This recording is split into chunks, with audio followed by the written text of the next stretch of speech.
당신의 왕은 누구입니까? 라는 제목으로 오늘 마태복음 80번째 강의 말씀 나누도록 하겠습니다. 예수께서 다시 비유로 대답하여 이르시되, 계속해서 이 비유의 말씀이 이어지고 있죠. 지난주에도 나누었지만 예수님께서 우리에게 비유로 말씀하시는 가장 중요한 목적 중에 하나는 바로 우리를 향하신 하나님의 뜻을 깨우쳐 주시기 위함입니다. 하나님의 뜻, 우리의 삶을 향한 그 하나님의 뜻을 우리에게 깨우쳐 주시기 위해서 예수님은 비유로 우리가 이해할 수 있는, 우리가 알아들을 수 있는 그런 쉬운 표현으로 우리에게 말씀하신다라는 것이죠. 우리가 하나님의 뜻을 깨닫기 위해 가장 중요한 것이 뭐라고 말씀을 드렸죠? 바로 나의 상태를 깨닫는 것이다 라고 말씀드렸습니다. 내가 나의 상태를 깨달을 때 나를 향하신 하나님의 뜻을 깨달을 수가 있게 되는 것이죠. 그래서 예수님은 이 비유를 통해서 먼저 우리의 상태를 마치 거울처럼 또는 엑스레이처럼 비추어 주시고, 그와 같은 상태를 향한 하나님의 뜻을 우리에게 말씀을 해주십니다. 이것이 바로 이 비유 안에 담겨져 있는 메시지다. 이것이 바로 우리가 비유를 깊이 묵상하고 공부해야 할 이유입니다. 그런 의미에서 이 비유의 말씀은 우리의 영적 상태를 점검하게 해주는 엑스레이와 같다. 즉 우리의 상태를 점검할 수 있게 해주는 거울과 같다라는 것입니다. 그래서 오늘 이 비유의 말씀을 우리가 함께 나눌 때에 저와 여러분들의 상태가 보여지고 깨달아 알게 되어지는 은혜가 있게 되기를 축복합니다.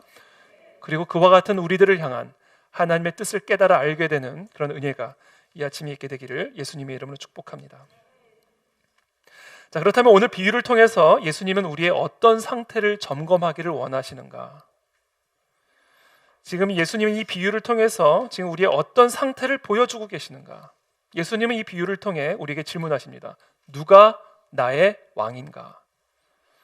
누가 당신의 왕인가? 이것이 오늘 이 비유를 통해서 우리에게 질문하시는 예수님의 질문입니다.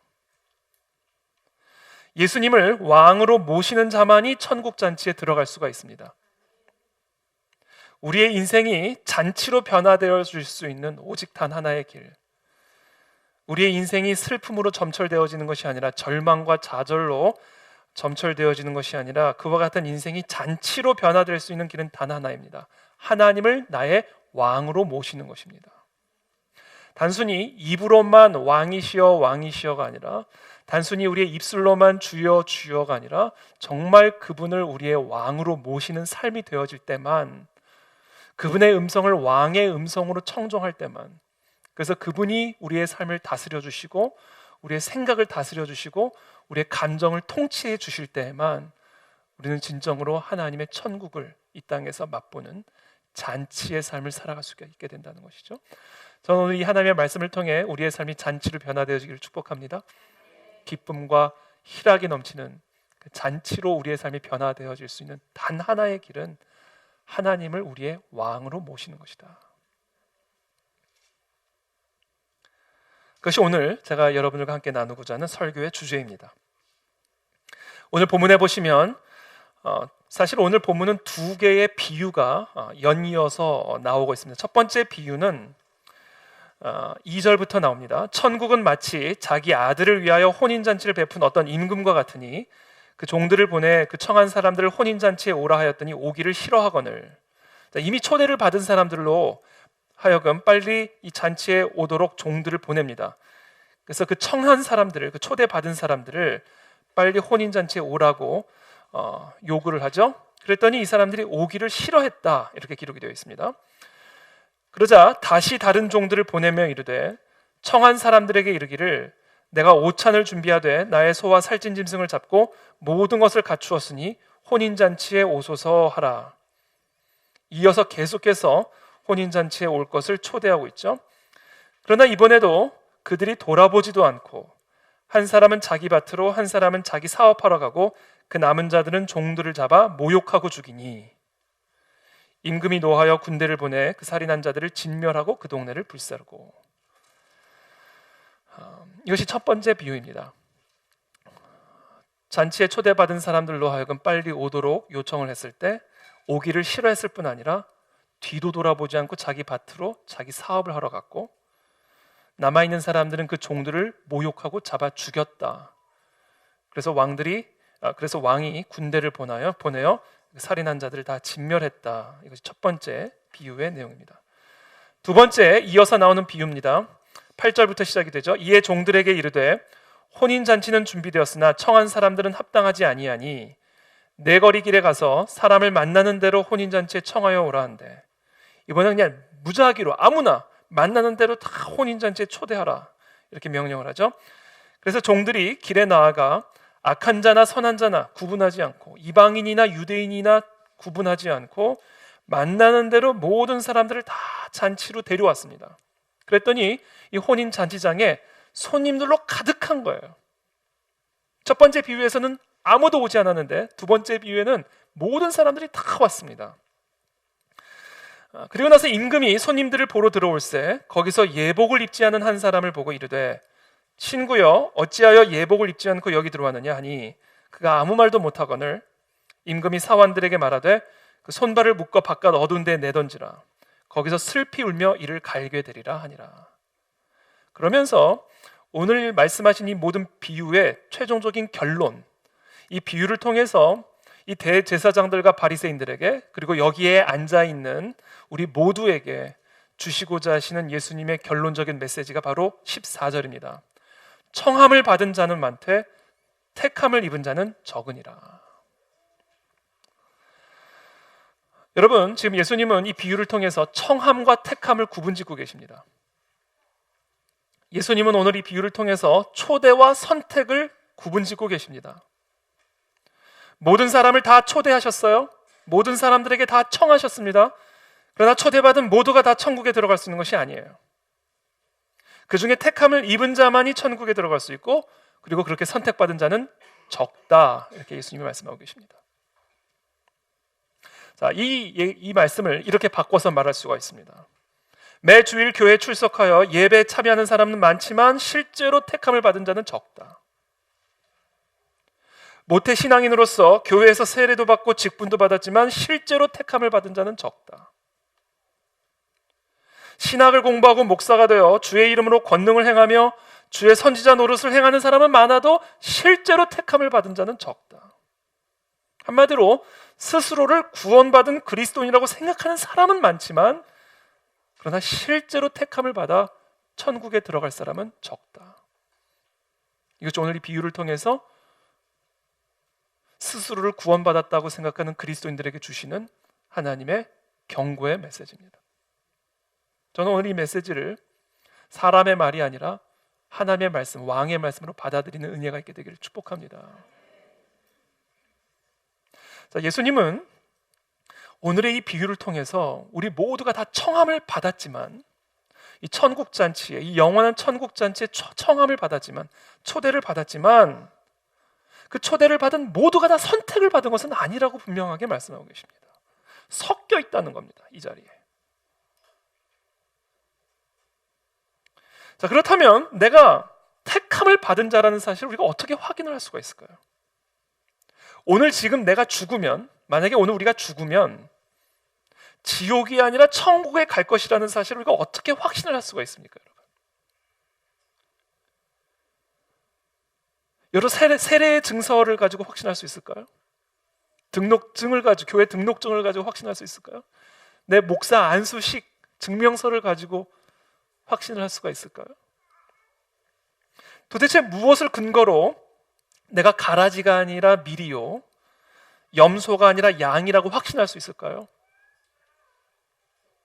도대체 그렇게 확신할 수 있는 근거가 어디에 있습니까? 바로 회심에 있다라는 거예요. 회심. 회개에 있다라는 겁니다. 양과 염소를 구분짓는 유일한 기준, 밀과 가라지를 구분지을 수 있는 단 하나의 기준은 그 어떤 자격증도 아니요, 그 어떤 경력도 아니라 단 하나, 회심에 있다라는 거예요. 회심. 예수님이 공생애를 시작하자마자 모든 사람들에게 이곳저곳을 다니시면서 선언하셨던 선포는 이겁니다. 회개하라, 천국이 왔다. 예수님은 모든 사람들에게 다 천국을 초대하셨어요. 만나는 모든 사람들에게 천국이 이미 왔으니까 이 천국으로 들어오라고 천국으로 초대를 하셨습니다. 그러나 단 하나의 조건이 있었어요. 뭐예요? 회개하라. 회개하는 자만이 지금 내가 청하고 있는 이 모든 천국잔치에 들어올 수 있는 사람이다. 회개하는 사람만이, 이 청함을 받은 사람들은 많지만 그 가운데 오직 회심하는 자만이 천국잔치에 들어올 수 있다 라고 선언하고 계신 거였어요. 저와 여러분들은 회심한 자입니까? 우리는 정말 회심한 자입니까?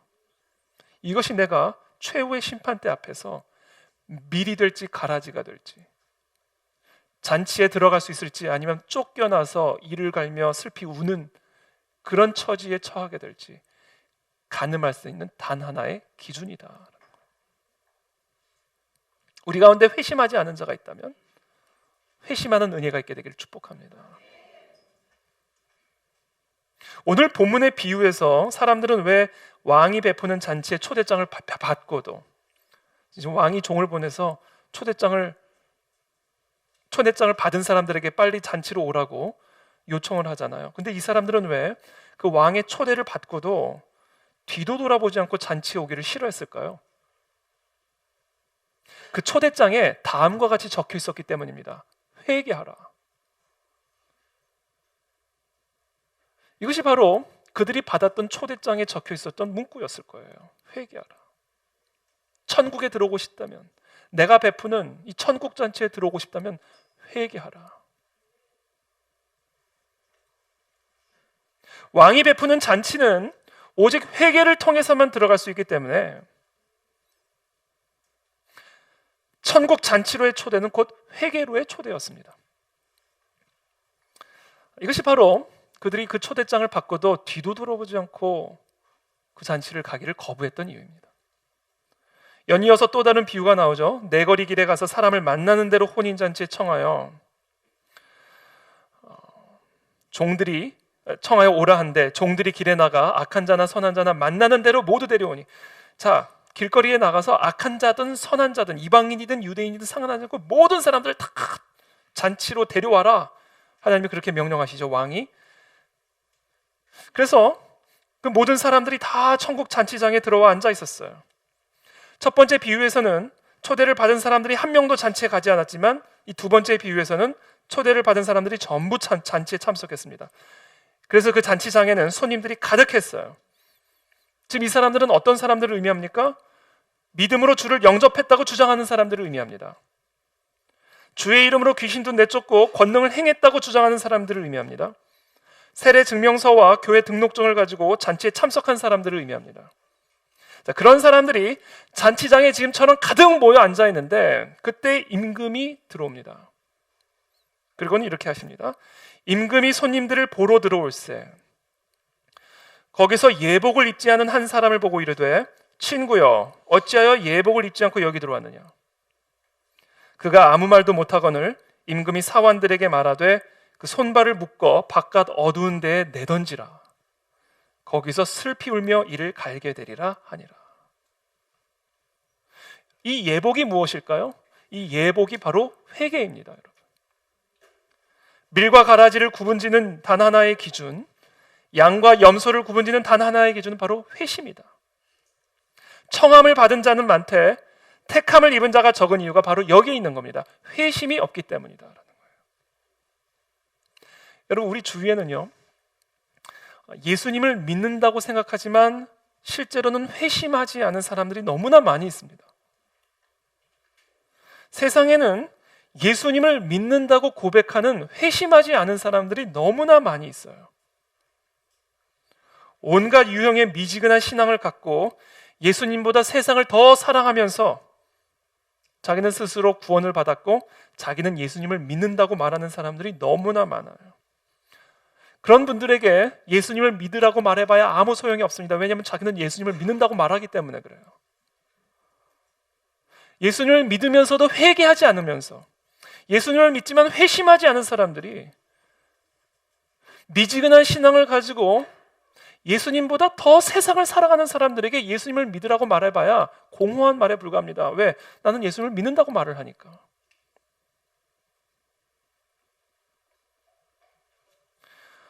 그래서 여러분, 목사는 성경의 진리로 그와 같은 사람의 마음을 찔러야 할 책임이 있습니다. 화들짝 찔러서 깨어나게 해줘야 할 책임이 있단 말이에요. 만약에 우리가 천국에 가는데 우리 그 안에 진리교회 성도인데 어머 아무개 지옥 같대. 그럼 어쩔 거예요? 그럼 어떡합니까? 그럼 책임을 누구에게 묻겠어요? 분명히 예수님이 이 비유를 통해서 우리의 상태를 지금 말씀하고 계시는 거예요. 섞여 있다. 스스로를 믿는 그리스도인이라고 생각하지만 결국에는 밀가라지로 판단받아서 쫓겨날 사람들이 지금 이 잔치장에 함께 섞여 있다. 그래서 저는요, 여러분이 성경의 진리를 가지고 스스로를 믿는다고 생각하는 분들을, 스스로 회심했다고 생각하는 사람들을 이 진리의 말씀으로 확 찔러줘야 할 책임이 있단 말이에요. 그래서 깨어나게 되는 은혜가 있게 되길 축복합니다. 한 사람도 빠짐없이 진정한 회심하는 은혜가 있게 되길 축복합니다. 그래서 천국잔치에 한 사람도 빠짐없이 참여할 수 있는 은혜가 우리 그 안의 진리교회 가운데 있게 되기를 축복합니다. 바로 그 일을 예수님이 지금 대제사장들과 바리새인들에게 비유를 가지고 말씀하고 계시는 거예요. 스스로를 의롭다고 생각하고 스스로를 구원받은 하나님의 사람이라고 생각하는 이 대제사장과 이 바리새인들에게 바로 이 비유라고 하는 엑스레이를 통하여 너희들의 운명이 이렇게 될 것이다. 스스로를 의롭다 하지만, 스스로를 믿음이 있다고 하지만 결국에는 쫓겨나 이를 갈며 슬피 우는 그날이 반드시 오게 될 것이다 라는 찌르는 말씀을 오늘 이 시간 하고 계시는 거예요.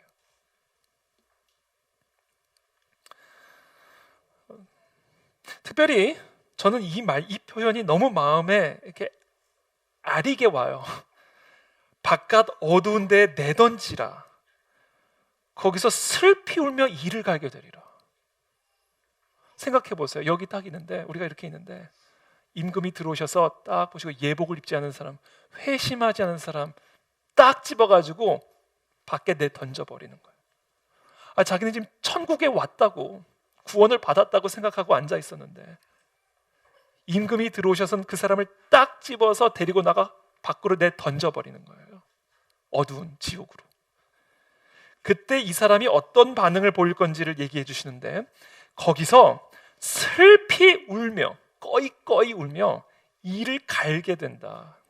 그냥 슬피 우는 게 아니라 이를 갈면서 슬피 운다는 거. 이거는요, 그냥 슬픔이 아니에요. 원통한 슬픔이에요. 나는 구원 받았다고 생각했는데 구원을 받지 않았던 거예요. 나는 진짜 회심한 사람이라고 생각했는데 회심하지 않았던 사람이었던 거예요. 그래서 천국 문턱까지 다 들어가서 천국에 들어가는 줄 알았더니 나를 집어 던져서 지옥불로 던져버리시는 거예요. 그래서 거기서 그냥 단순히 슬픔의 눈물이 아니에요. 너무 원통한 거예요. 너무 원통해서 이를 갈면서 우는 겁니다. 그러면 제가 일본의 선교 사역 때문에 한두 달 사역을 하고 예전에, 그리고 이제 우리 팀들과 함께 한국으로 귀국하는 비행길에 올랐는데 딱 제 비행기 티켓을 보니까 제 좌석이 3A인 거예요. 3A.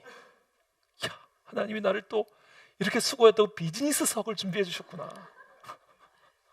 야, 선교 사역을 이렇게 열심히 하면 또 비즈니스석도 허락하시네. 역시 하나님의 비즈니스를 열심히 해야 되겠구나. 마음이 너무 좋았어요. 위로해 주시는 것 같기도 하고. 그래서 기분이 좋아가지고 딱 3A를 찾아보니까 아니나 다를까 비즈니스석인 거예요. 딱 그 앞에 앉아 있는데 우리 팀들은 어머 목사님 비즈니스석이세요. 너무 부러워하는 눈빛으로 저를 바라보더니 다 자기의 좌석으로 하나 둘씩 지나갔었습니다. 저는 너무 기분 좋아서 일본이라서 아쉽다. 좀 더 멀리 가야 되는데. 그리고 좀 안식하는 마음으로 쉼을 누리는 마음으로 딱 앉아서 이제 이륙을 기다리고 있는데 스튜어디스가 들어오는 거예요. 스튜어디스가 찾아오는 거예요. 혹시 여기 고객님 자리 맞냐는 거예요. 그래서 제 자리 맞습니다. 그래서 제 티켓을 딱, 왠지 불길한 느낌이 확 들어오죠. 제 티켓을 딱 보여드렸더니 어머 손님 게이트 넘버에 앉아 계시네요. 그러는 거예요. 제가 게이트 좌석에 앉아 있었던 거예요. 그때 얼마나 제가 수치스러운지. 죄송합니다. 제 짐을 가지고 제 좌석을 확인을 하고 갔더니 그것도 완전 거의 뒤 꼬리짜리. 거기에 딱 앉아 있는데 거기서 제가 정말 슬피 울며 이를 가는. 전 그런 경험을 미리 했어요. 간접적으로. 정말 얼마나 창피하고 사람들이 그럼 그렇지. 여러분, 이게 슬픔이 배가가 되는 거예요. 그냥 처음부터 이코노미를 가면 괜찮은데,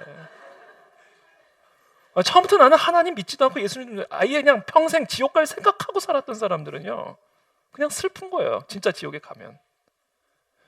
근데 천국을 가는 줄 알았다가 지옥을 가버리면요, 나에게 믿음이 있다고 생각했다가 지옥에 가면요, 이건 그냥 슬픈 게 아니에요. 여러분, 이를 가는 슬픔이라고요. 얼마나 원통하겠습니까? 여러분, 상상을 해보십시오. 그래서 여러분, 오늘 이 비유를 통해서 우리는 정말 정밀하게 점검해야 돼요. 한 채 오차 없이 나는 정말 회심한 사람인가? 정말 나 회심했는가? 이걸 여러분 오늘 이 시간 점검하셔야만 합니다. 그렇다면 여러분, 회심이란 뭘까요? 회심이란, 오늘 예수님께서는 회심이란 무엇인가, 이 추상적이고 이 애매하고 도무지 이게 뭔지를 정확하게 알 수 없어서 많은 사람들이 회심하고 있다고 착각하고 있는 이 회심이란 단어가 뭘까요? 오늘 예수님은 우리에게 이 회심이란 무엇인지, 이 천국 잔치에 들어가기 위해서 반드시 우리가 입어야 할 회심이라는 예복이 어떤 것인지를 설명해 주시기 위해서 사용하신 비유가 잔치라는 비유예요. 여러분, 잔치는 어떤 곳입니까? 기쁨이 넘치는 곳이에요. 특히 혼인잔치는요, 기쁨이 넘치는 곳입니다. 그래서 한마디로 잔치는 기쁨입니다. 자, 내가 예수님을 믿는다는 것, 내가 예수님을 기뻐한다는 것을 의미하는 거예요. 내가 회심했다라는 것, 예수님이 이제는 나의 기쁨이 되었다라는 것을 의미하는 겁니다. 지금 이 믿음, 회심을 예수님이 우리에게 설명해 주시기 위해서, 정말 믿음이 뭔지를 가르쳐 주시기 위해서, 진짜 회심이 무엇인지를 가르쳐 주시기 위해서 예수님은 이 잔치라는 비유를 가지고 우리에게 설명하시는 거예요. 잔치는 기쁨이다. 그러므로 나는 예수님을 믿는다라는 이야기는 무엇인가? 나는 예수님을 기뻐한다라는 것을 의미하는 거예요. 내가 회심했다라는 것은 무엇을 의미하는가? 예전에는 예수님이 나의 전혀 기쁨이 되지 않았었는데 이제는 그 예수님이 나의 기쁨이 되었음을 의미하는 겁니다. 이게 회심이에요. 그러니까 여러분들에게 믿음이 있습니까? 무엇을 확인하면 되냐면, 여러분, 예수님이 여러분들의 기쁨이십니까? 를 점검하면 돼요.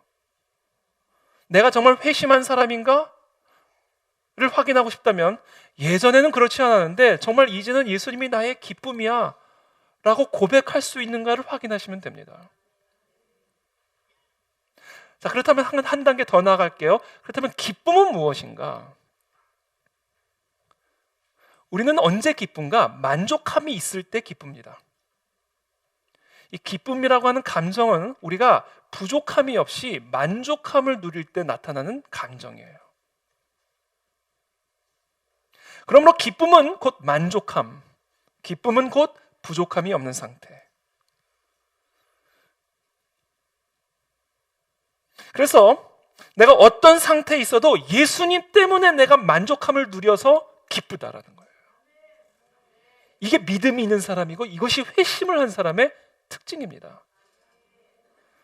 지금 내가 절대로 기뻐할 수 있는 상황이 아닌데, 예전 같았으면 나는 정말 완전히 절망과 좌절과 근심과 두려움에 사로잡혀 있었을 텐데, 이제는 예수님이 나의 기쁨이 되어서 예수님이 나의 삶의 반석이 되시고 예수님이 나의 소망이 되셨기에 내가 그분 한 분 때문에 내가 만족함을 누림으로 슬프지 않고 절망스럽지 않고 기쁘다. 이 사람이 믿음 있는 사람이고 이 사람이 회심한 사람이고, 바로 이 믿음과 회심이 있어야만 천국 잔치에 들어갈 수 있는 사람이다라는 거예요. 바로 이와 같은 믿음의 상태, 회심의 상태를 가장 잘 설명해 주는 고백이 바로 하박국의 고백입니다. 비록 무화과 나무가 무성하지 못하며 포도나무에 열매가 없으며 감람나무에 소출이 없으며 밭에 먹을 것이 없으며 우리의 양이 없으며 외양간에 소가 없을지라도 슬프지 않고 절망스럽지 않고 고통스럽지 않고 나는 여호와 하나님 때문에 기쁘다. 나는 구원의 그 하나님으로 말미암아 즐겁다. 라는 이 고백이 있는 사람이 진짜 믿음 있는 사람이고 이 사람이 회심한 사람이에요.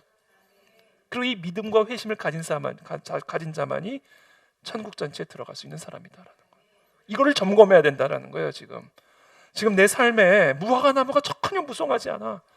근데 나는 정말 예수 그리스도 때문에 나는 지금 기뻐하고 있는가? 감람나무에 소출이 없고 밭에 먹을 것이 없으면 절망이 되고 두려워야 되는데 예수님이 계시기 때문에 난 그 예수님 때문에 즐겁고 기뻐. 우리의 양이 없고 외양간에 소가 없으면 너무나 두렵고 절망이 돼야 되는데 그 하나님 한 분 때문에 나는 만족하고 기쁘고 즐거워. 그 고백이 있는 사람이 믿음 있는 사람이고 그 사람이 회심한 사람이에요. 그게 없으면 믿음이 없는 사람입니다. 그 고백이 없으면 회심이 없는 사람이에요.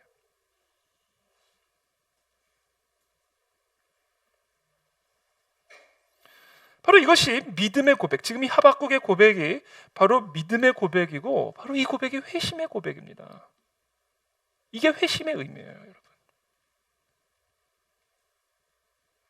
자, 이처럼 정말 무화과 나무가 무성하지 않고 포도나무에 열매도 없고 감람나무에는 소출도 없고 밭에는 먹을 것도 없고 우리에는 양도 없고 외양간에는 소도 없는 이런 상황 속에서 하나님 때문에 즐거워할 수 있고 하나님으로 말미암아 기뻐하는 사람은요, 어떤 사람인지 아세요? 그 사람의 마음속에는 언제나 하나님을 향한 갈망이 있는 사람입니다. 언제나. 그런 사람은요, 슬플 때 하나님을 갈망하는 사람입니다. 그런 사람은요, 가난할 때 하나님을 갈망하는 사람이에요. 그런 사람은 병이 들었을 때 하나님을 갈망하는 사람이에요. 그런 사람은 외로울 때 하나님만을 갈망하는 사람입니다. 그런 사람은 두려울 때, 절망에 빠졌을 때 오직 한 분, 하나님만을 갈망하며 그 하나님만이 주시는 기쁨을 갈망하며 그 하나님 한 분만으로 만족하는 사람이에요. 그 사람이 믿음 있는 사람이고 그 사람이 회심한 사람입니다. 그래서 우리는 이와 같은 고백을 할 수 있는 거예요. 나의 힘이신 여호와여, 내가 주를 사랑하나이다. 비록 무화과 나무가 무성하지 않고 포도나무에 열매가 없을지라도 나의 힘이 되신 여호와여, 내가 하나님만을 갈망하나이다. 왜냐하면 여호와는 나의 반석이시기 때문입니다. 여호와 하나님만이 나의 요새이시기 때문입니다. 여호와 하나님만이 나를 건지시는 이시여 나의 하나님이시여, 내가 그 안에 피할 바위시여 나의 방패시여 나의 구원의 뿌리시여 나의 산성이시기 때문에 외양간에 소가 없어도 나는 하나님만을 갈망하며 하나님만으로만 기뻐합니다. 나는 그 기쁨을 압니다. 그러니 하나님 내 안에 오시옵소서. 나를 만족하게 하여 주옵소서.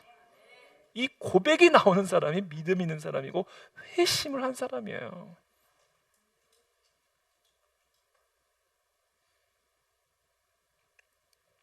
근데 많은 사람들이 예수님을 구세주로 영접했다고 말하면서도 예수님을 갈망하지는 않아요. 그런 사람들이 너무나 많아요. 자기가 예수님을 구세주로 영접했다라고 말을 하면서도 실제로는 예수님을 갈망하지 않은 사람들이 너무나 많이 있다고요. 물론 그런 분들은 지옥에 가기 싫어서, 예수님을 믿어야 천국에 간다니까 지옥에 가기 싫어서 예수님을 구세주로 영접했다고는 하지만 그렇다고 해서 특별히 예수님과 함께 있는 것을 그렇게 원하지도 않아요.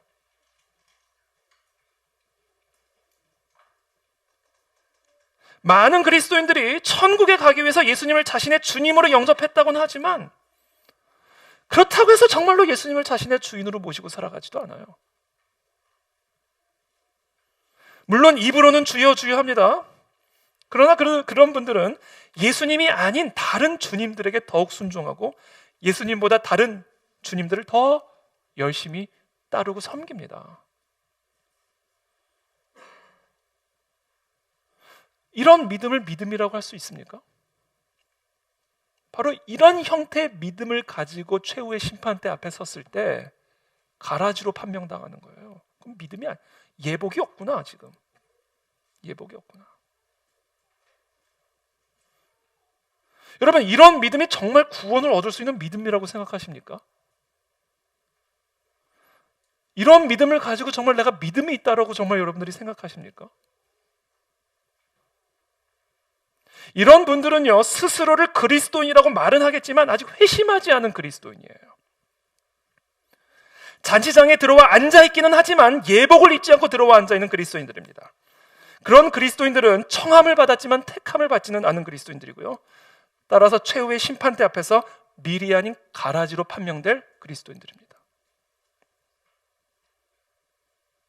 그래서 우리가 사람들에게 정말 당신은 예수님을 구세주로 영접하셨습니까? 라는 질문만으로는 그 사람이 정말 회심한 사람인지 정말 그 사람이 구원을 받은 사람인지는 확인할 수가 없어요. 그래서 우리는 이렇게 질문을 해야 됩니다. 당신은 예수님을 당신의 구세주로 영접하셨습니까? 네, 영접했습니다. 자, 그럼 좋습니다. 자, 그렇다면 당신은 예수님을 갈망합니까?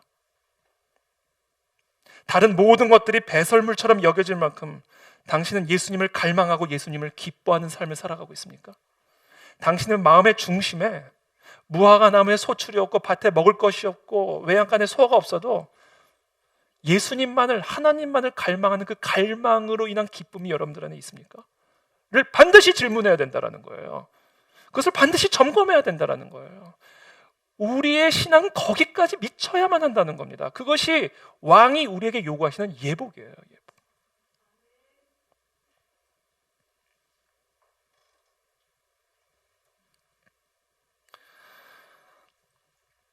그런 의미에서 오늘 비유에 나타난 이 왕의 초대는 결국 바로 그 하나님을 향한, 그 왕을 향한 우리의 갈망으로의 초대다라는 거예요. 그렇게 갈망해야 된다라는 겁니다. 하나님이 나랑 함께 잔치를 벌이자고 했을 때 자기 밭으로 도망가고 뒤도 돌아보지 않고 자기 사업터로 가는 그런 믿음의 상태로는 절대로 천국 잔치에 들어올 수 없다. 자기를 믿음이 있다고 주여 주여 하니까 모태교인이고 모태신앙인이고 목사니까 자기는 구원받았다라고 생각하고 이 잔치장에 다 들어앉아 있지만 구원받기 위해 예수님을 믿었지만 그렇다고 예수님하고 특별한 관계가 있는 건 아니고 지옥 갈까 봐 두려워서 일단 예수님은 영접했지만 그렇다고 특별히 예수님을 갈망한 것도 아닌 그런 상태의 옷으로는 이 자리에 있을 수 없다는 거예요. 그거는 왕을 모독하는 일이다.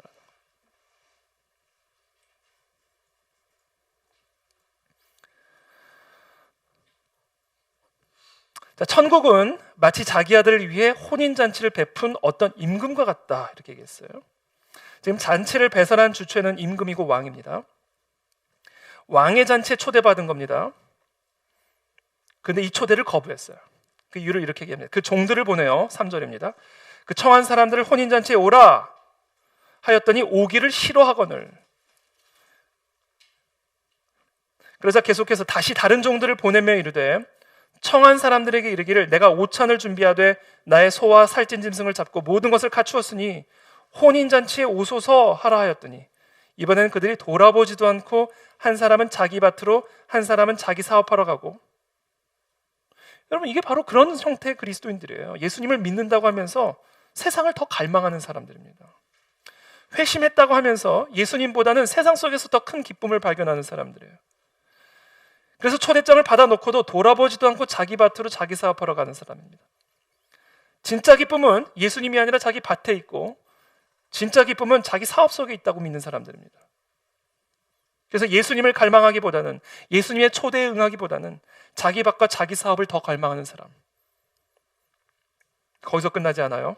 6절에 보면 그 남은 자들은 종들을 잡아 모욕하고 죽이니.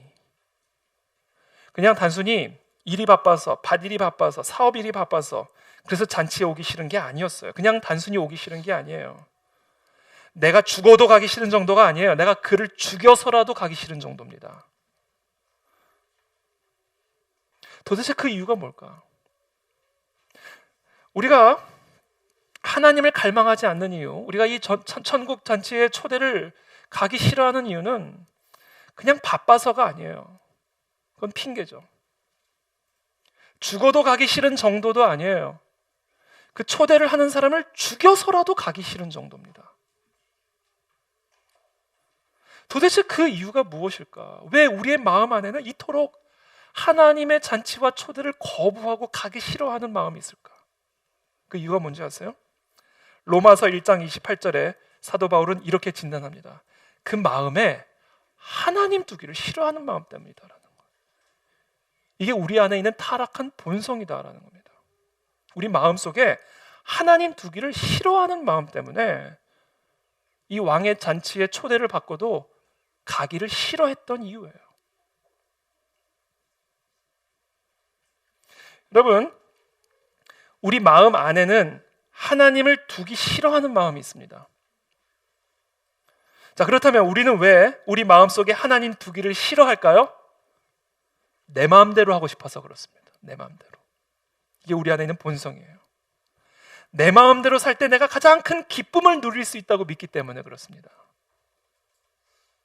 그래서 내 마음대로 하기 위해서 내 마음에 하나님 두기를 싫어하는 거예요. 하나님은 내 마음대로 하는 것을 방해하는 분인 거예요.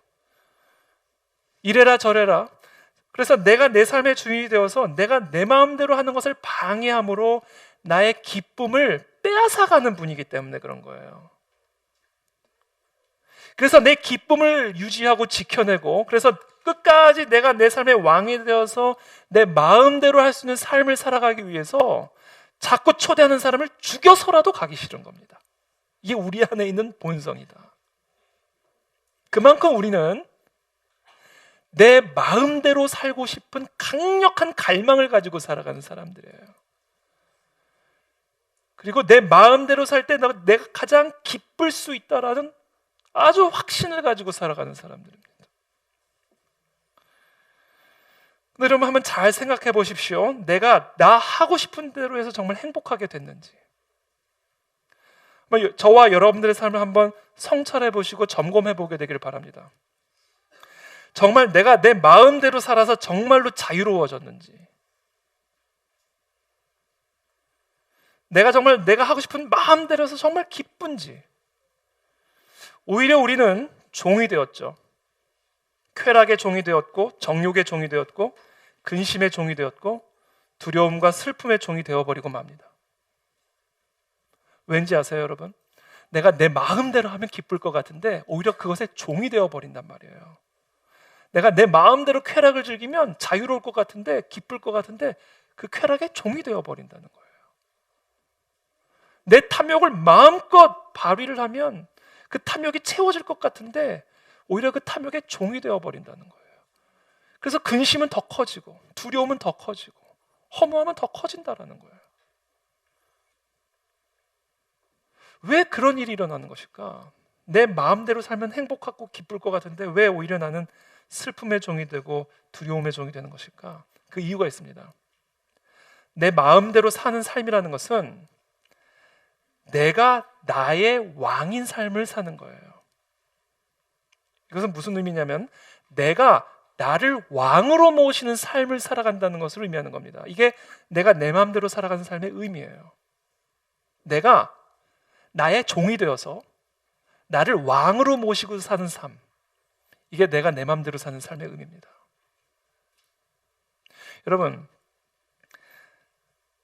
여러분이 만약에 저 같은 사람의 종이 되면 얼마나 피곤하시겠어요?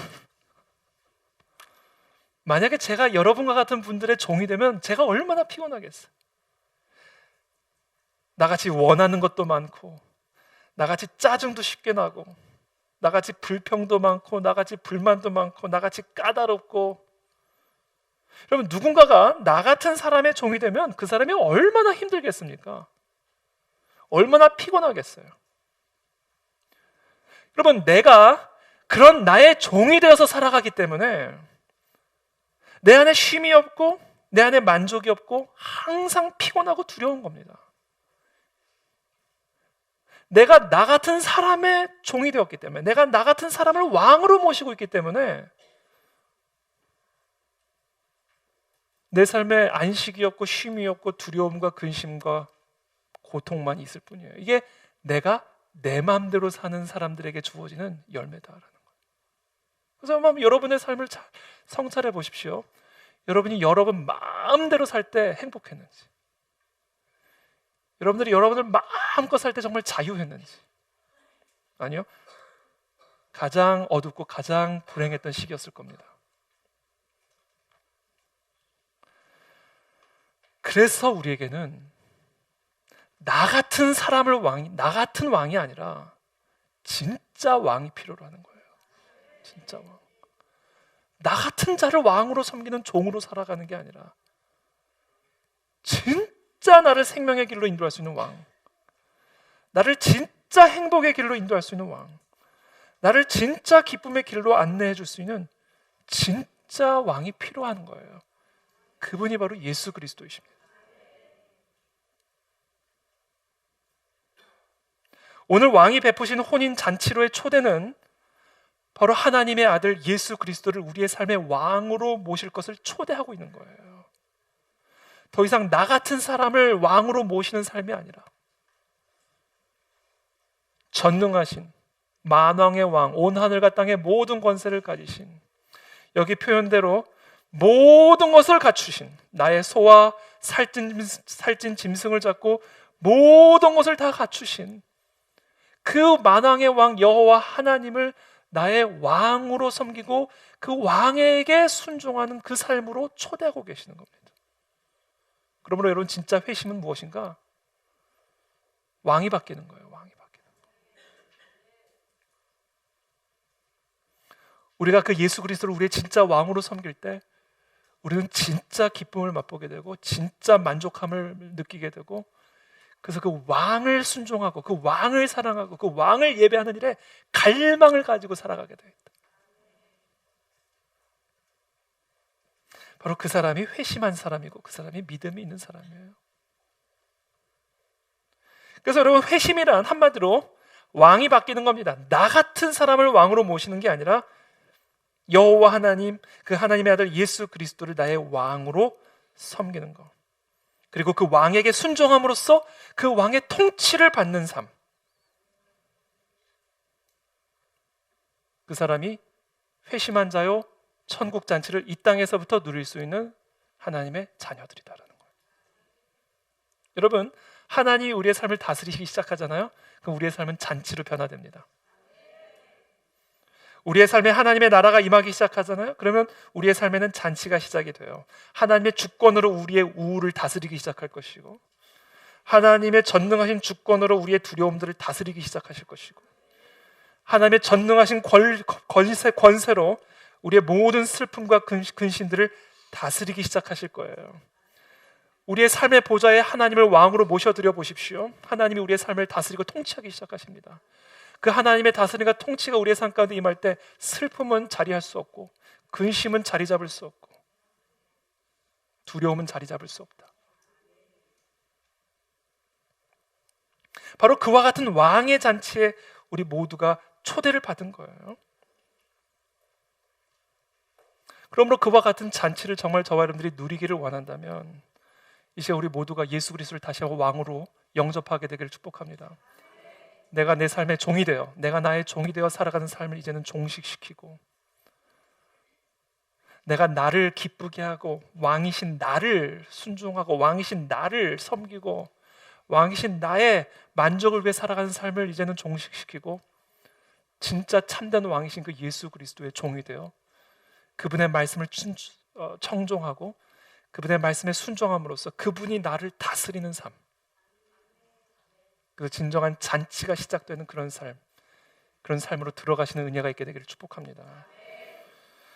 그러므로 당신은 예수님을 영접하셨습니까? 이런 질문은 다음과 같이 질문해야 됩니다. 당신은 예수님을 당신의 왕으로 영접하셨습니까? 자, 그렇다면 당신을 정말 예수님을 당신의 왕으로 영접했다면 정말 그 예수 그리스도만을 갈망하며 그분 한 분만으로 만족하며 그분만을 갈망하며 우리가 살아가고 있습니까? 여러분, 하나님은 아무 곳에나 임하지 않습니다. 하나님을 왕으로 여기시는 곳에만 임재하십니다. 그래서 오늘 이 아침에 우리가 함께 먼저 하나님을 좀 찬양하며 나가기를 원해요. 정말 하나님을 우리의 왕으로 모시기를 원합니다. 그때 하나님이 우리 이 자리에 좌정하여 주셔서 우리를 다스리고 통치하십니다. 그 하나님의 임재가 우리를 다스리고 통치하실 때 우리의 병들이 나음을 얻을 수 있고요, 우리를 묶고 있는 사슬과 결박들이 끊어지게 되는 것이고, 하나님의 통치 안에서 우리는 진정한 천국의 맛을 이 예배 가운데 우리의 삶 속에서 경험하고 누리게 된다라는 겁니다.